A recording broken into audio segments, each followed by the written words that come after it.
Hello, this is Max Drake. I'd like to talk to you about this GlideApp I've been developing called Defects List. I've had a first iteration of it where I was just setting it up so that whichever trade was doing some work, they had a list of defects that they did, and if you clicked on the defect it would tell you who would actually need to do that. There was also the method of if there was an issue and they'd fixed it, when they're on site they can say yes, it was fixed, and the fix changes from one state to another when it thinks about it, and this allows there, so it's changed now. And the next video that I did was actually doing an automatic notification, so when an item had been corrected or fixed, an email will be sent to the project manager. It could also be sent to their team leader, could be sent to the designer, could be sent to whoever to advise that those things are done. So that's using the app itself to actually advise everybody it was done.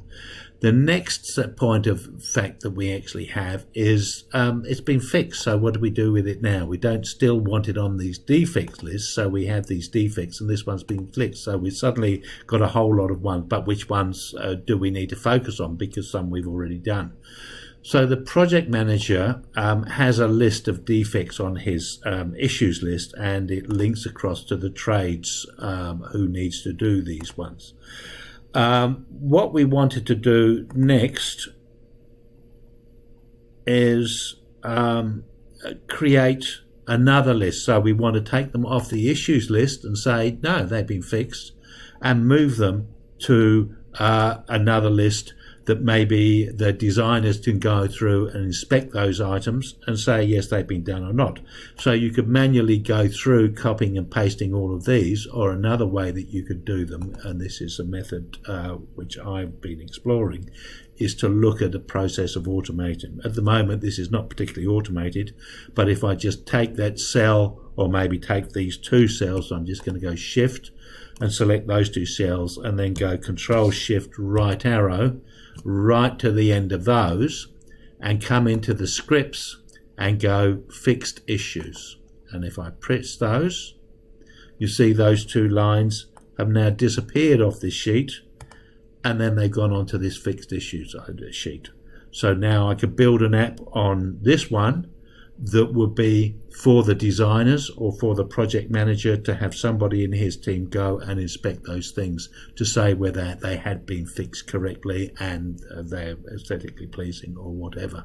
So this can be moved through to a next iteration of that same process. At the moment, you've actually got to select. Now again, if you could do this once a week, and you could actually just select the first row and go filter, add a filter onto here, and just say sort A to Z, and then you've got all of the true ones and the ones which are false, and you could just grab all of the true ones. So you go shift, grab those, shift control and right arrow and right arrow and right arrow, so that you've got the whole lot of rows, and then you could go script fixed issues, and they then move across to the other sheet. Now obviously if there's just a few here, it's not that important, you know, it's quite easy to do, but you know, if you've got a major amount of things to do. Also, the next part of this iteration could be that you actually loop through them. So once a week you actually just hit a script button and it just says look at cell C2, then look at cell C3, look at cell C4, look at cell 3, 5, all the way down to however many you've got. And if they're completed, if it says true, move that row across to another sheet. So that's the next level. It's just an iterative thing, and it could actually be done daily.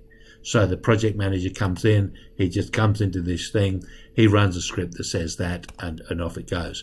Now this is another thing that I've got here, two things that have occurred. Down on the right hand side here, I've got a little pop-up box, so when an event has actually occurred, it just advises them that something has actually occurred so that they can see that that event has happened.